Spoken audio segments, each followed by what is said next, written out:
혼인과 출산 증여산 공제는 2024년 1월 1일부터 증여분부터 한다. 그러니까 지난해 준 건 인정 안 된다는 겁니다. 2024년 1월 1일 이후에 증여한 것만 해당이 되고요.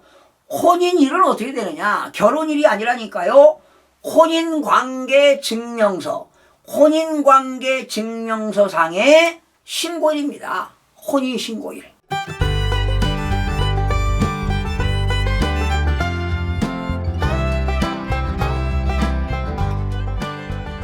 시청자 여러분 안녕하십니까? 김동수입니다. 이 시간부터는요, 증여세 신고를 했는데 실수 사례에 대한 내용으로 살펴보겠습니다. 첫 번째 시간인데요, 이 시간의 주제는요, 여러분 이런 거 배우셨죠?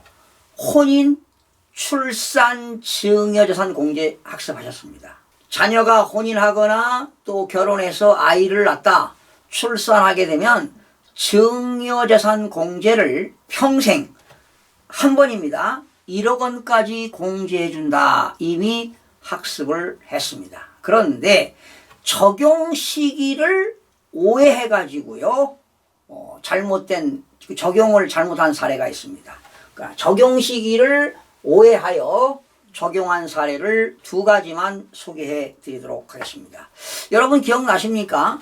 혼인하거나 출산을 했을 때 올해부터 적용하는 겁니다. 2024년 1월 1일부터 신설이 된 내용인데 벌써 11월이니까요. 벌써 10개월이 지났어요. 자, 그런데 혼인과 출산 증여재산 공제는 평생 한 번입니다. 1억 원까지 공제하는데 혼인일 때는요, 혼인신고일입니다. 혼인신고, 결혼식 올리는 게 아니에요. 혼인신고일 전후 2년 이내에 1억까지 줄 수가 있습니다. 그리고 그들이 출산을 하게 되면 출산일 기준입니다. 출산일 이후에 돈을 줘야 돼요.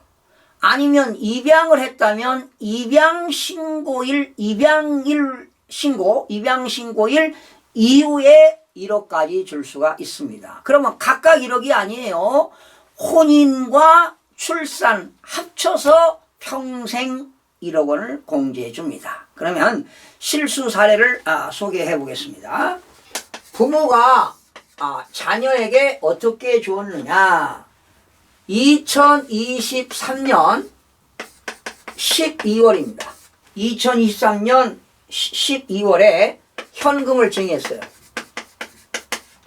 1억 원을 줬다 합시다. 1억 원. 현금 1억 원을 증여했는데 자녀는 2024년 1월에 출산했습니다. 1월에 출산. 1월에 출산했다니까요.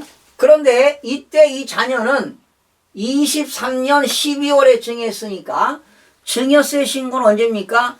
증여일이 속하는 달의 말일부터 3개월 이내니까 2024년 3월에 증여세 신고했어요.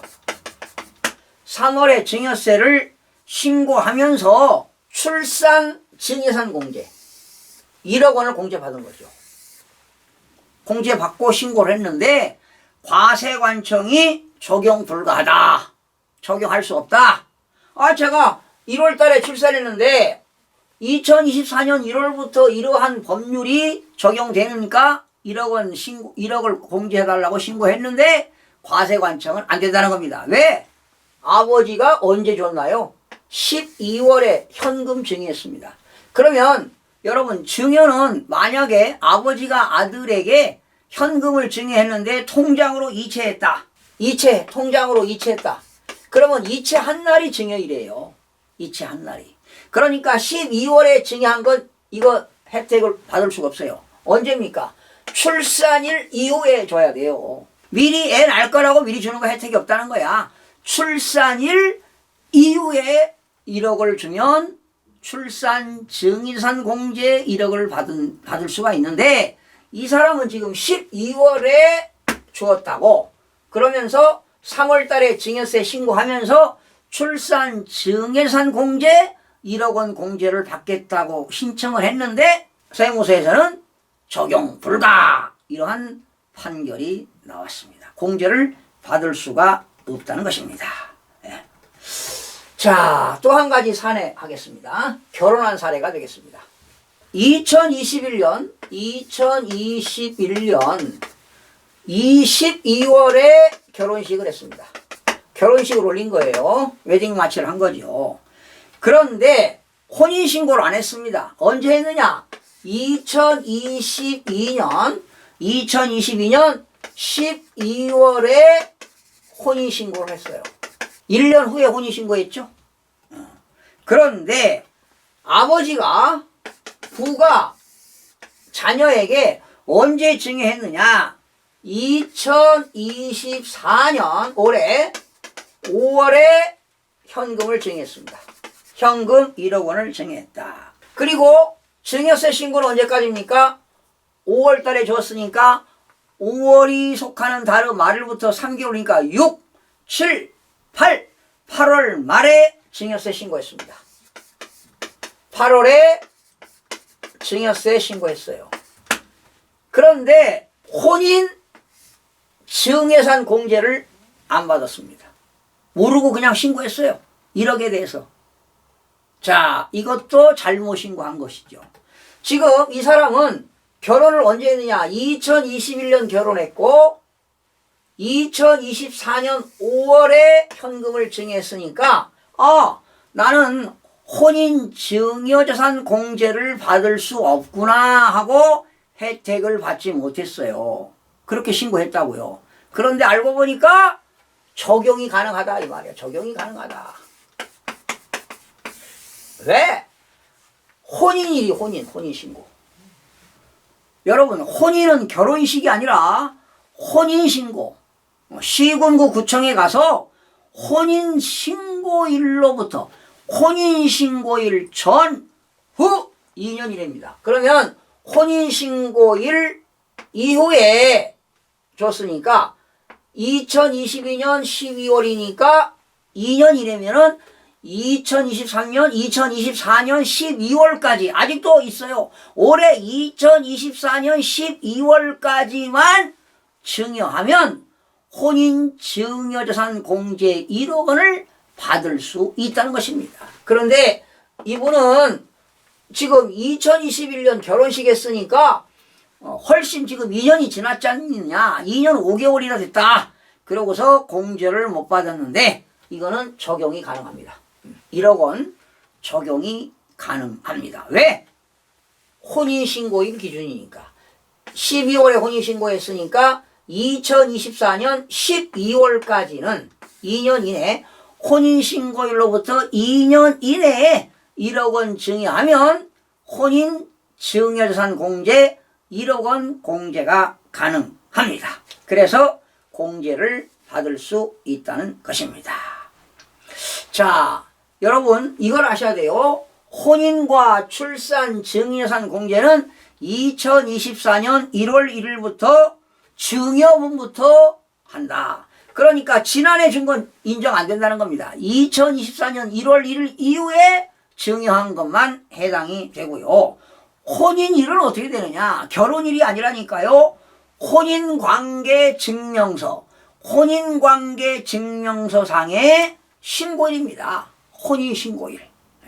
혼인신고일 기준이다. 아시겠죠? 혼인신고일. 그리고 아이는 임신했을 때는 안 돼요. 완전히 출생신고. 출산해야 돼요. 출산하게 되면 병원에서 산부인과에서 병원에서 몇 월 며칠 몇 시에 출생했다 이런 게 나오잖아요. 출생일로부터 2년 이내 1억 원까지 공제가 가능하다. 각각 1억이 아닙니다. 혼인 1억, 출산 1억 아니에요. 부모로부터 평생입니다. 혼인이 되었던 출산이 되었던. 만약에 내가 혼인하면서 6천만 원 공제 받았다. 그러면 출산해서 4천만 원을 추가로 공제가 가능합니다. 아시겠죠? 그러나 혼인하면서 1억 원 공제 받았다. 혼인신고일로부터. 그러면 그 이후에 출산했다면 공제가 안 됩니다. 혼인할 때 1억 공제가 안 됐다면 출산했다면 출산일로부터 1억 원 공제가 가능합니다. 평생 한 번 1억 원까지입니다. 출산과 혼인 합쳐서 평생 1억 원까지 받을 수 있다는 것입니다. 자, 오늘은 증여세 신고 실수 사례 첫 번째인데요. 두 가지를 설명해 드렸습니다. 여러분들 질문사항 있으면 댓글에 남겨주시면 성심성의껏 답변해 올리겠습니다. 시청해주신 여러분 고맙습니다.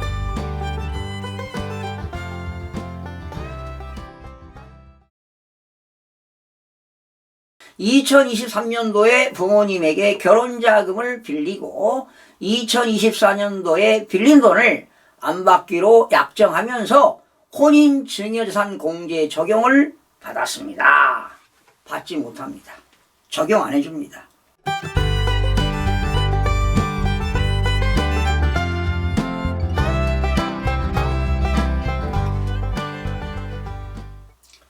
시청자 여러분 안녕하세요. 김동수입니다.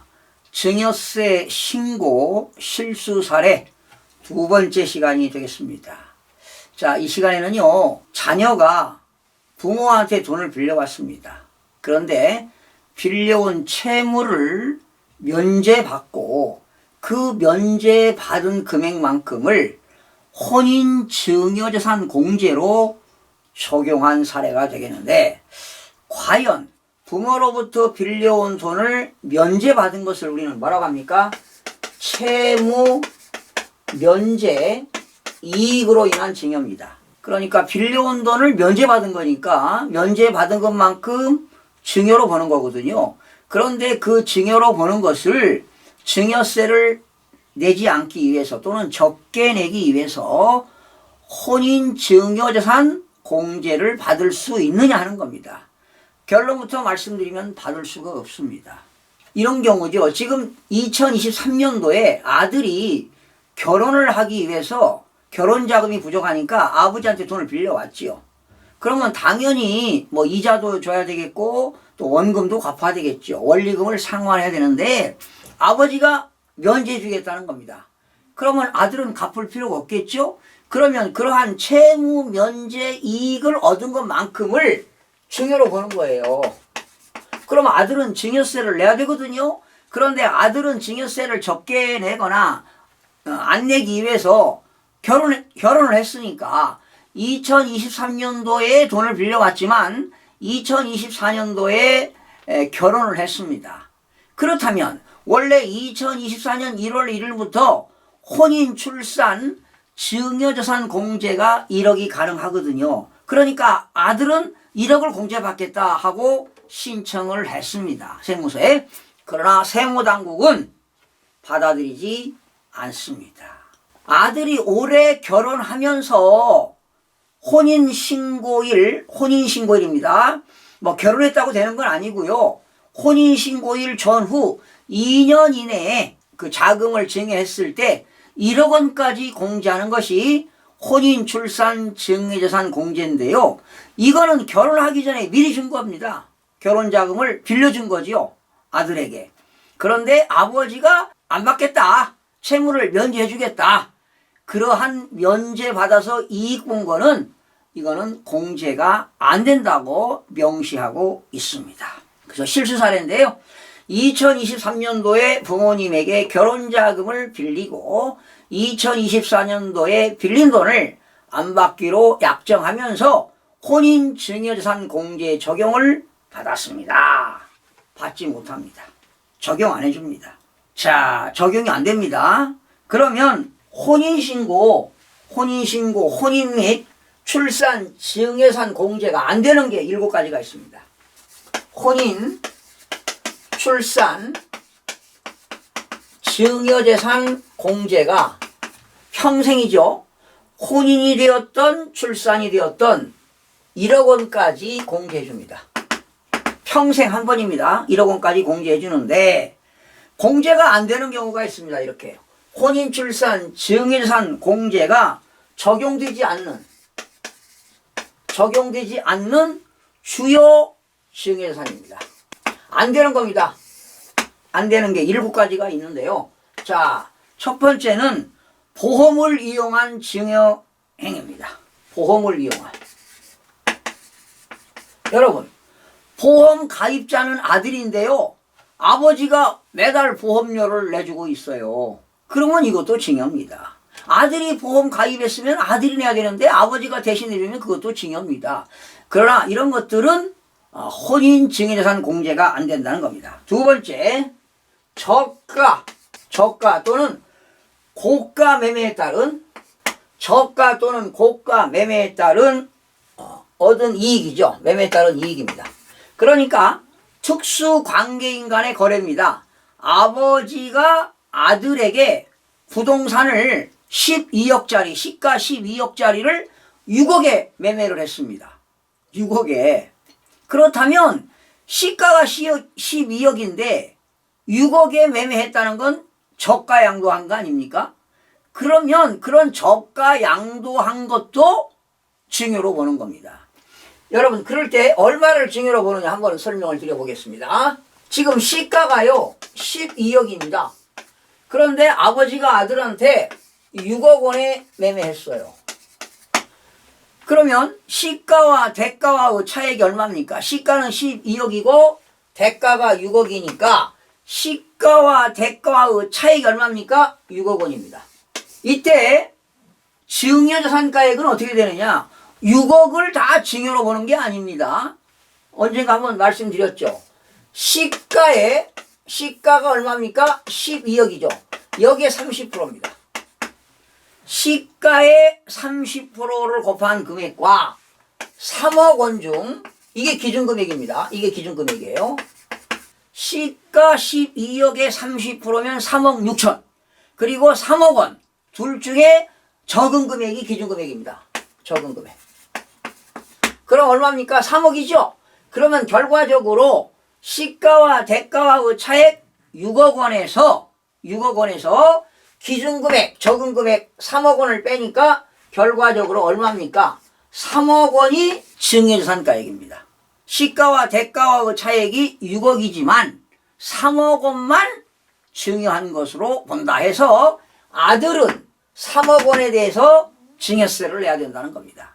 그러나 이러한 특수관계인 간의 저가 또는 고가 양도에 따른 이익 얻은 거를 증여로 보는데 이러한 증여재산으로 보지만 혼인, 출산, 증여재산 공제는 적용이 안 된다는 겁니다. 또 세 번째, 방금 말씀드린 대로 채무 면제를 받아서 얻어지는 이익도 증여재산 공제가 안 됩니다. 네 번째는 부동산을 무상으로 사용해서 얻어지는 이익입니다. 아버지가 가지고 있는 건물에 아들이 집세를 안 내고 무상으로 사용하고 있습니다. 이렇게 무상으로 사용해서 얻어지는 이익도 증여로 보는데 이런 것들은 증여재산 공제, 혼인, 출산, 증여재산 공제가 안 된다는 것입니다. 그리고 다섯 번째는 아버지가 아들에게 돈을 빌려주는데 무이자로 빌려주는 겁니다. 무이자로 빌려주거나 원래 적정 이자율이 몇 프로입니까? 4.6%잖아요. 그런데 저리로 빌려주는 겁니다. 뭐 2%, 1%로 싸게 아버지가 아들에게 빌려준다. 그렇다면 지금 여러분 원래 적정 이자율이 4.6%인데요.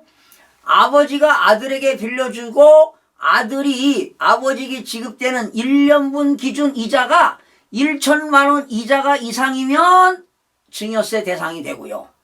1천만 원 미만이면은 증여세 과세 대상이 아닙니다. 그래서 여러분 만약에 아버지가 아들에게 2억을 빌려줬습니다. 2억. 그러면 2억이 빌려준 건데 적정 이자율이 4.6%니까요. 1년에 이자가 얼마입니까? 920만 원이에요. 920만 원. 1년에 연 4.6%니까 1년에 이자가 920만 원이잖아요. 무이자입니다. 원래 적정 이자율 곱하면 아들은 아버지에게 이자를 920만 원을 줘야 되는데 무이자로 빌려왔다. 이때 아들이 아버지한테 지급할 이자가 1년분 이자가 900만 원 미만일 때는 증여세 대상이 아닙니다. 그러니까 이거는 증여세를 안 냅니다. 920만 원. 1000만 원 미만이니까. 그러면 결과적으로 아버지가 아들한테 무이자로 2억 원까지 빌려주면은 세금이 없다는 겁니다. 그러나 아들은 2억 원금은 갚아야 되겠죠. 이자 상당액은 증여로 보지 않겠다는 내용입니다. 그래서 아버지가 아들에게 금전을 무이자 또는 저리로 대출을 받아서 얻어지는 이득, 아들이 이익 생겼죠? 이거는 혼인, 출산, 증여재산 공제가 안 된다는 것입니다. 6번째입니다. 재산을 자기 스스로 자력으로 취득한 것으로 보기 어려운 자가 누군가로부터 취득자금을 증여받아서 얻은 이익입니다. 다시요. 재산을 자력으로 취득한 것으로 보기 어려운 자가 취득자금을 누군가로부터 증여받아서 얻어지는 이익 생긴 거, 이것도 증여재산 공제가 안 된다는 겁니다. 마지막 7번째입니다. 재산의 실제 소유자와 명의자, 실제 소유자는 갑인데 명의자는 을입니다. 즉 실제 소유자와 명의자가 다를 때 명의자에게 증여한 것으로 봅니다. 실제 소유자가 명의자에게 증여한 것으로 보는데 이것도 주요 증여재산으로 혼인, 출산, 증여재산 공제 적용이 안 됩니다. 그러면 결론입니다. 혼인신고입니다. 혼인신고의 전후 2년 이내에 아버지가 아들에게 증여했다면 1억 원까지 증여세가 없습니다. 그리고 출산일입니다. 출산일. 출산 전에 주면 혜택이 없고요. 출산일 이후에 아버지가 아들에게 1억 원까지 증여하면 출산 증여산 공제 1억 원을 받을 수가 있습니다. 그러나 지금 7가지 내용들은요. 증여재산 공제, 즉 혼인 및 출산 증여재산 공제를 받을 수 없다. 그래서 오늘의 하이라이트는 뭐냐? 아버지가 결혼자금으로 빌려주었습니다. 그런데 아버지가 면제해 준 거죠. 그러면 아들은 면제받은 것만큼 이익 생겼으니까 증여로 가가지고 증여세를 내야 되는데 증여세를 안 내기 위해서 혼인을 했으니까 혼인, 출산, 증여재산 공제 1억 원을 받을 수 없다는 것입니다. 직접 아버지가 현금을 주거나 예금을 계좌 이체를 하거나 이럴 때 공제받는 거지 채무 면제 이익 받아서 증여로 보는 것은 공제 대상이 아니라는 사실입니다. 그러니까 여러분들 이렇게 기억하시면 돼요. 이 7가지 다 알 필요 없고요. 아버지가 혼인신고일로부터 전후에 1억을 증여했다면 세금이 없다. 1억 원까지 공제받는다. 평생 한 번 공제받는다. 이 정도만 기억하시면 되겠고요. 그리고 여러분이 부모로부터 증여받은 그 1억 원은 어디에 사용하느냐 이런 건 따지지 않습니다. 예를 들어서 전세자금을 얻는데 보탰었다. 아니면 주식을 투자하는데 샀다. 아니면 부동산을 취득하는데 자금이 부족해서 냈다. 부동산을 취득하는데 세금이 부족해서 아버지로부터 받아가지고 사용했다. 이런 것들은 따지지 않겠습니다. 따지지 않는다는 겁니다. 그러니 혼인하게 되면 또 출산하게 되면 1억 원까지 증여 공제를 받는다는 것만 알아두시면 되겠습니다. 자, 여러분들도 의심스러운 거 있으면 댓글에 남기시면 성심성의껏 알려드리도록 하겠습니다. 시청해주신 여러분 고맙습니다.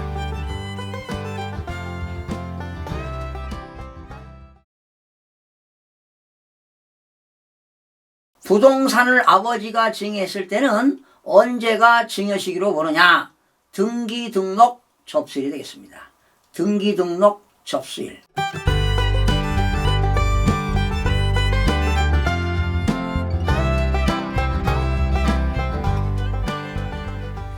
시청자 여러분 안녕하세요. 김동수입니다.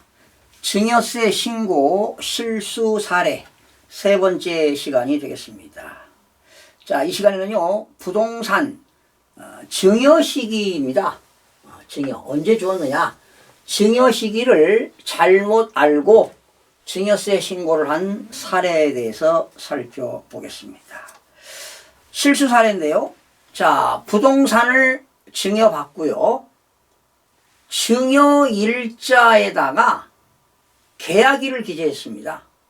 준날 계약일을 기재해서 증여세를 신고했는데 과연 그 신고가 맞는가 하는 겁니다.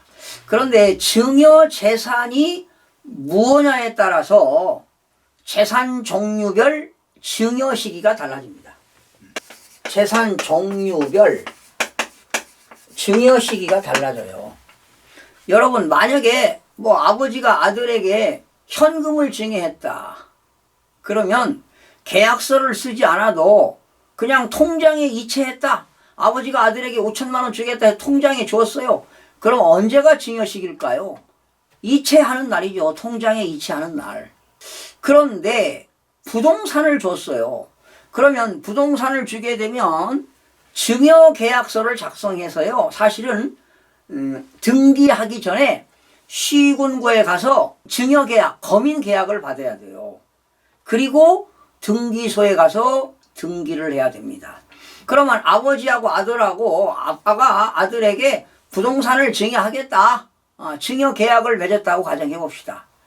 그런데 계약일을 증여일자로 부동산을 적었다면 신고기간이 달라집니다. 신고기간이 달라져요. 자, 예를 들어서 아버지가 아들에게 증여계약을 체결했습니다. 증여계약.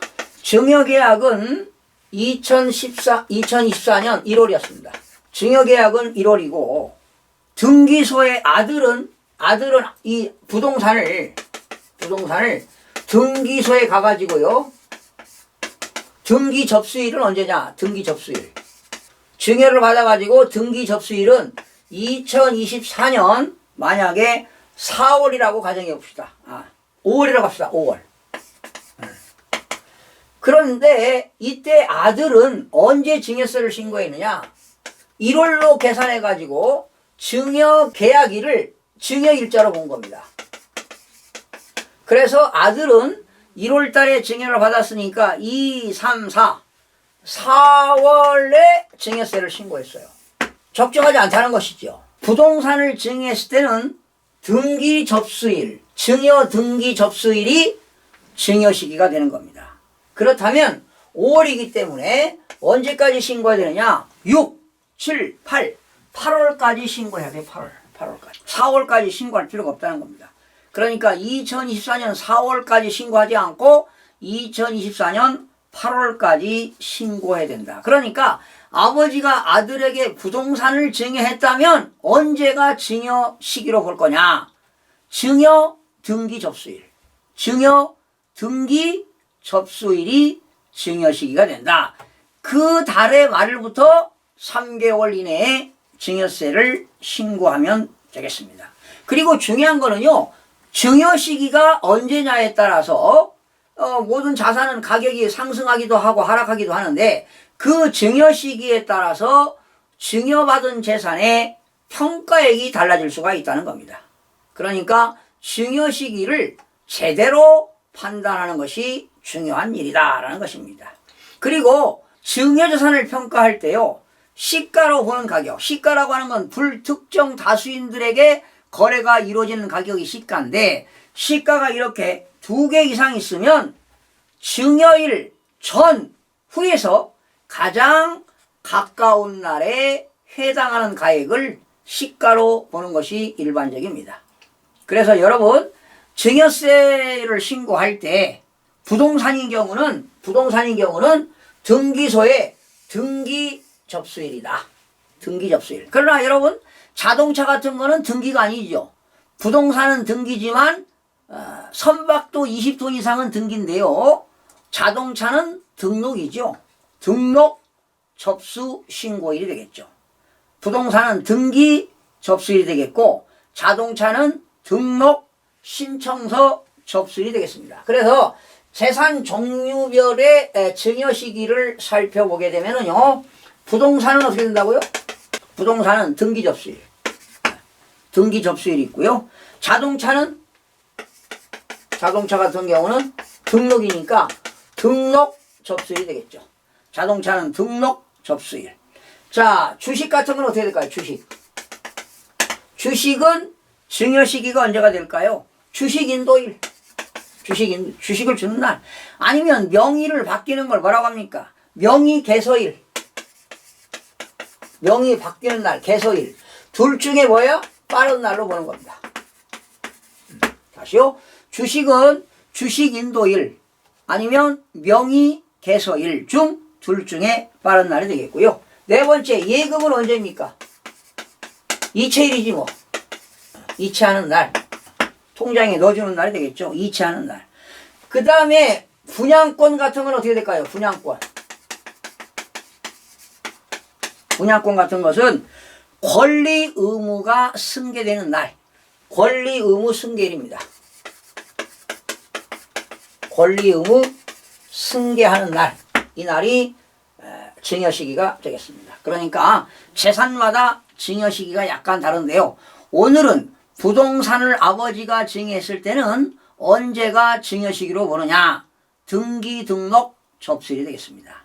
등기 등록 접수일. 그런데 증여 일자를 계약일로 적어서는 안 된다는 겁니다. 부동산 같은 경우는 등기 등록 접수일이 되겠습니다. 만약에 현금 같은 거는 바로 현금을 주는 날이 되겠고, 은행에다가 넣어줬다 그러면 이체하는 날, 그날이 증여 시기가 된다는 것입니다. 자동차 같은 것은 등록 접수일이 되겠고요. 주식 같은 경우는 주식을 뭡니까? 인도하는 날, 아니면 명의가 바뀌는 날, 명의 개서일이 되겠죠. 개서라는 겁니다. 개서.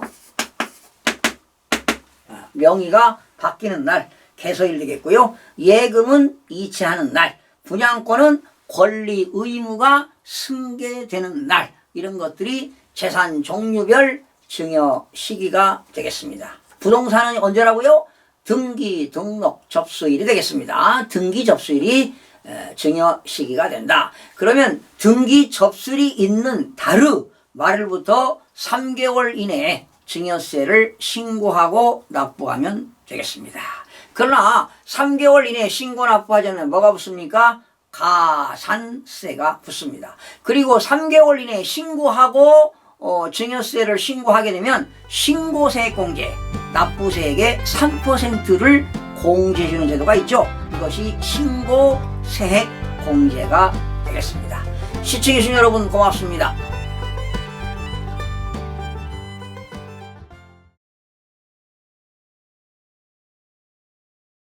만약에 할아버지가 손자에게 5천만 원을 줬다. 그리고 아버지가 아들에게 1억을 주었다. 그러면 이걸 합칠까요? 1억 5천으로 세금 계산할까요? 그렇지 않습니다.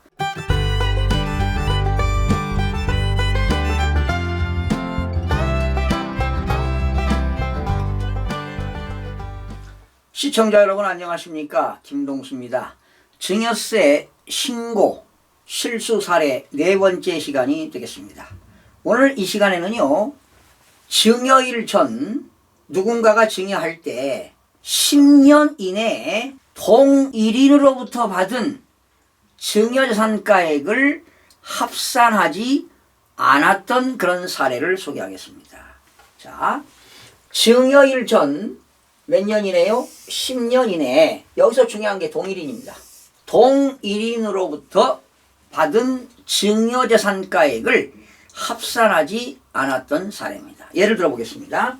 그럼 여기서 동일인이 되는 경우가 있고 동일인이 되지 않는 경우가 있는데요.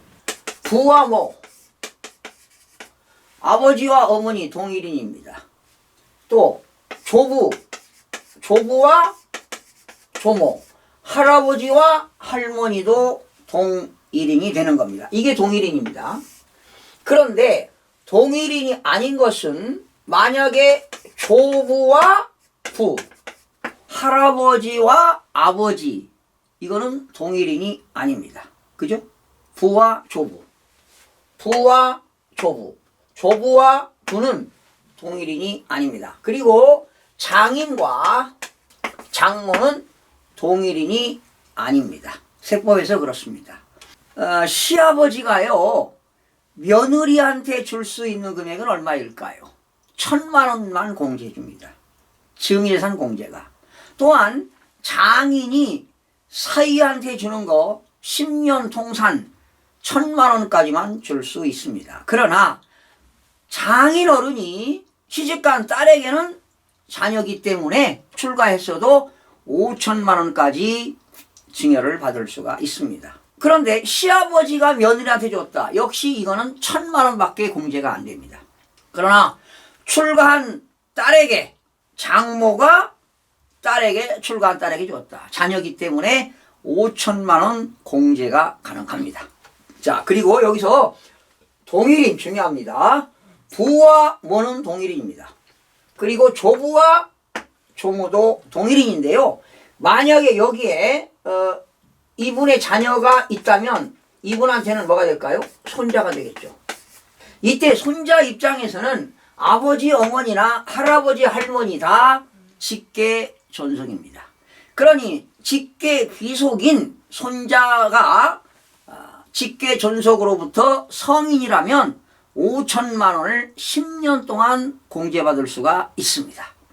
자, 그리고요, 여기 조부와 부는 동일인이 아닙니다. 동일인이 아니에요.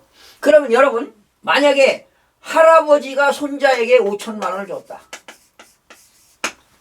그리고 아버지가 아들에게 1억을 주었다. 그러면 이걸 합칠까요? 1억 5천으로 세금 계산할까요? 그렇지 않습니다. 각각 계산입니다. 부와 모는 동일인이니까. 그러나 이런 경우입니다. 아버지가 1억을 주고요, 어머니가 또 1억을 주었다면 각각 계산하는 것이 아니라 합쳐서 세금을 계산해야 됩니다. 그 이유는 부와 모는 동일인이기 때문입니다. 그런데 만약에 할아버지가 손자한테 주었다. 그거는 합치지는 않습니다. 그러나 공제받는 것은 직계 존비속 증여공제 5천만 원만 공제가 가능하고요. 아버지, 어머니가 준 거는 합산한다. 할아버지, 할머니가 준 것도 합산한다. 이렇게 하시면 되겠습니다.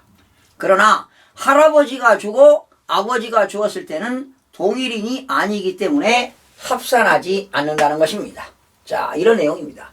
그래서 증여일 전 10년 이내에 동일인으로부터 증여받은 재산은 합산해서 세금을 계산해야 된다. 이런 얘기입니다. 자, 그럼 보세요. 아버지가 아들에게 1억을 증여했습니다. 그러면 아들은 1억에 대해서 증여세를 냈겠죠. 그런데 아버지가 아들에게 1억을 증여했을 때 5천만 원 공제받잖아요. 그쵸? 그 1억에서 5천만 원을 증여재산 공제받으니까 증여세 과표가 5천만 원이에요. 그러면 몇 프로입니까? 10%니까 500만 원 증여세 냈을 겁니다. 자, 그런데 이때 어머니가 또 아들에게 1억을 또 주었습니다. 그러면 아들은 1억을 가지고 세금 이렇게 계산하는 게 아니죠. 합쳐서 계산해야 됩니다. 왜? 아버지와 어머니는 동일인이기 때문에 동일인으로부터 증여받은 거기 때문에 얼마를 계산해 가지고 하느냐? 이제는 2억을 가지고 계산합니다. 2억 합쳐가지고. 그러나 여기서 증여재산 공제 한 번 10년 동안 한 번 공제하니까 5천 공제하고요. 1억 5천만 원이 과표가 되는 겁니다. 1억 5천만 원. 그런데 1억 5천만 원이면은 세율이 20%가 되겠습니다. 그러면 세금이 3천만 원이죠. 여기서 누진공제 1,000만 원을 빼니까 얼마입니까? 2천만 원이 되겠습니다. 여기서 2천만 원을 다 내는 것이 아니라 아버지로부터 증여받았을 때 낸 증여세가 얼마였죠? 500만 원을 빼면은 납부할 세금은 1,500만 원이 되는 겁니다. 자, 뭐 세금 계산 중요하지 않고 동일인으로부터 10년 이내에 증여한 재산은 합산해서 세금을 계산한다. 이런 얘기입니다. 다시 설명하겠습니다. 아버지가 1억 주고 어머니가 1억 줬을 때 합쳐서 계산한다니까요. 왜? 동일인이기 때문에. 그러면 2억이 되겠죠? 2억에서 증여재산 공제 5천만 원 빼니까 증여세 과표가 1억 5천입니다. 그러면 1억까지는 10%고 1억에서 5억은 20%이기 때문에 곱하니까 3천 나오죠? 누진공제라는 게 있어요. 1,000만 원 공제하니까 2천만 원인데 2천만 원을 세금 내는 게 아니라 처음에 아들이 냈던 증여세 있잖아요. 500만 원. 이걸 공제하니까 1,500만 원을 납부하게 된다. 이런 내용이 되겠습니다. 자, 동일인이 어떻게 되느냐에 따라 달라요. 그러니까 동일인으로부터 10년 이내에 증여받은 재산은 합산한다. 자, 그런데 여러분, 이때 아버지가 아들에게 1억을 줬습니다. 그런데 어머니가 아들에게 800만 원을 줬다. 800만 원. 그러면 동일인으로부터 1천만 원 이상일 때만 합산합니다. 1천만 원 이상. 그런데 800만 원이죠? 합산하지 않습니다. 그랬다가 다시 어머니가 아들에게 또 300만 원을 줬다. 그러면 얼마입니까? 1,100만 원이 되겠죠. 동일인으로부터 1,000만 원 이상을 증여할 때 합산해서 세금을 계산합니다. 그러면 얼마로 계산이 될까요? 이때 1억에다가 1,100만 원이니까 1억 1,100만 원을 가지고 다시 세금을 계산하게 됩니다. 아시겠죠? 예. 동일인으로부터 증여재산가액이 1천만 원 이상이면 증여세 계산 시에 가산해서 세금을 계산한다. 1천만 원 이상입니다.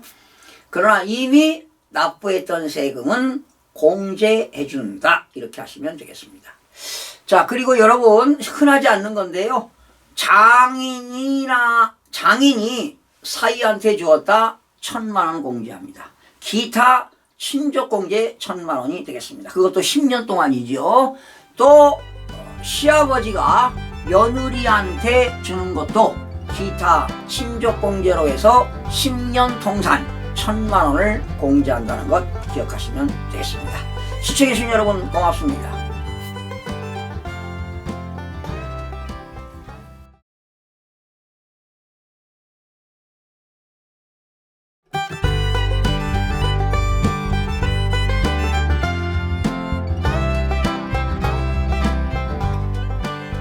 시청자 여러분 안녕하세요. 김동수입니다.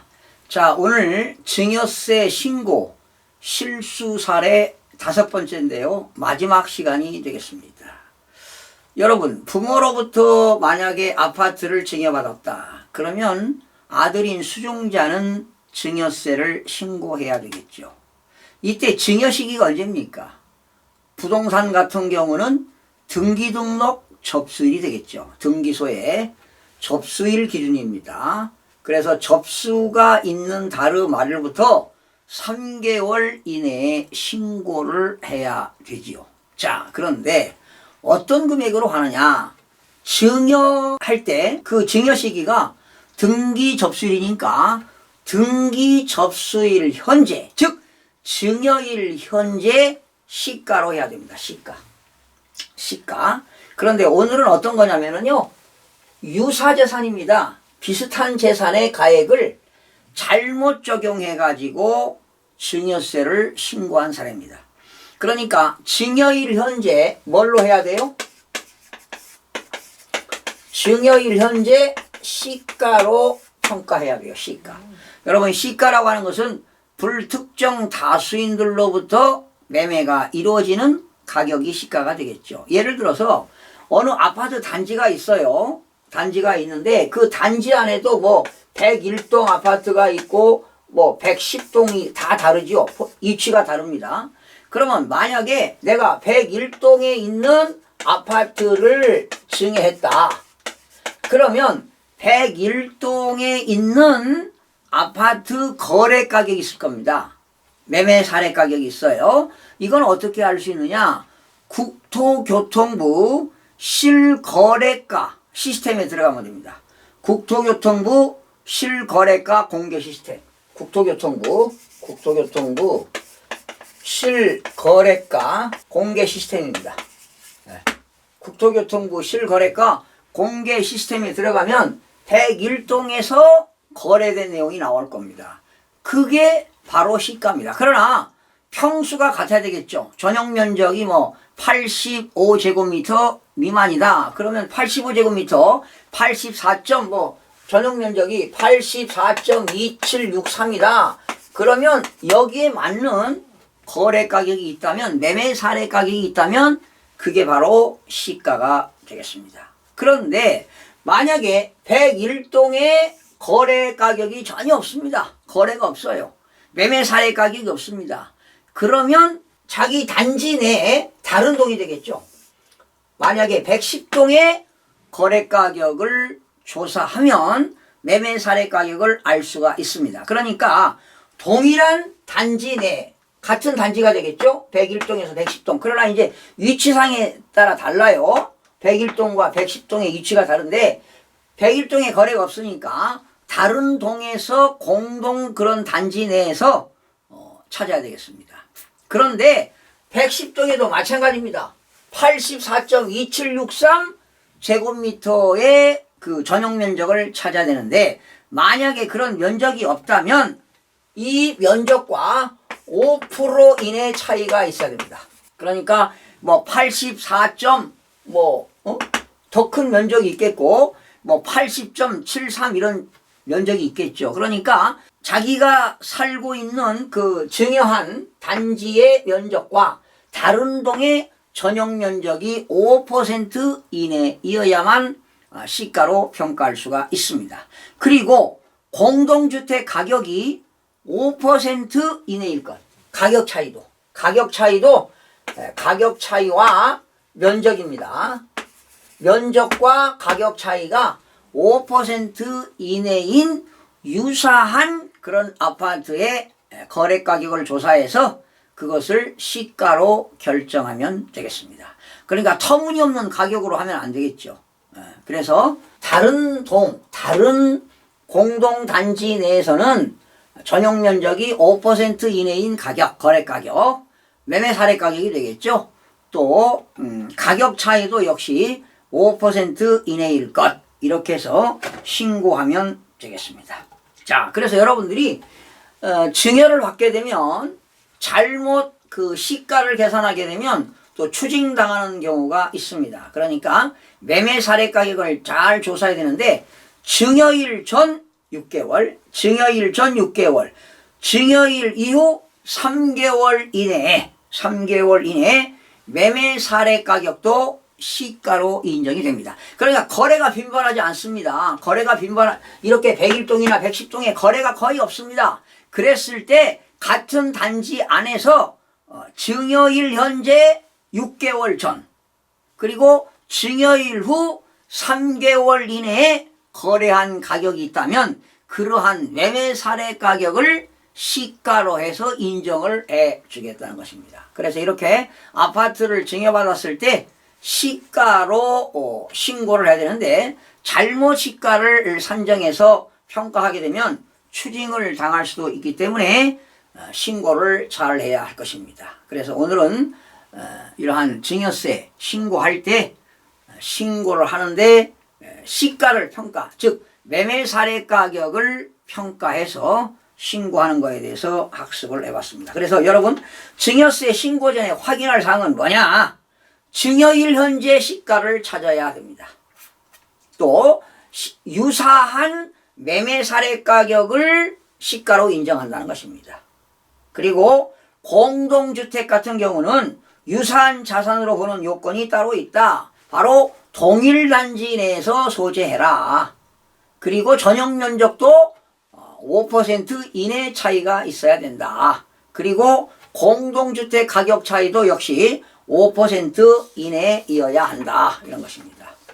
그리고 평가 기간입니다. 대단히 중요한 겁니다. 시가 평가 기준은 증여일 전 6개월로부터 증여일 후 3개월까지의 매매 사례 가격이 있다면 그 금액을 시가로 인정해 주겠다. 이런 내용이 되겠습니다.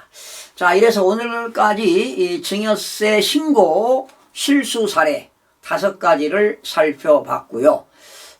이제 여러분들이 앞으로 또 상속세도 강의를 해드렸는데 깊은 내용으로 상속세 과세 표준을 계산해서 어떻게 세금이 계산되는가 이것을 자세하게 또 설명해 드리는 시간을 갖도록 하겠고요. 지금 기획재정부가요 국회에다가 상속세 및 증여세법 개정안을 내놨습니다. 현재 우리나라의 상속세 최고세율이 50%인데요. 이것을 40%로 인하시키겠다 하고 기획재정부가 지난 9월 말인가요? 10월 초에 국회에다가 법안을 제출했는데 과연 여야가 잘 협상을 해서 과연 어떻게 정기국회 때 통과가 될지 상당히 기추가 주목되고 있는데요. 만약에 통과가 되면 바로 여러분들에게 신속하게 상속세 및 증여세법 개정안을 여러분들에게 또 강의를 신속하게 해드릴 것을 약속드리면서 오늘 마치겠습니다. 시청해주신 여러분 고맙습니다. 구독과 좋아요, 알림 설정을 누르시면 더 많은 정보를 얻을 수 있습니다.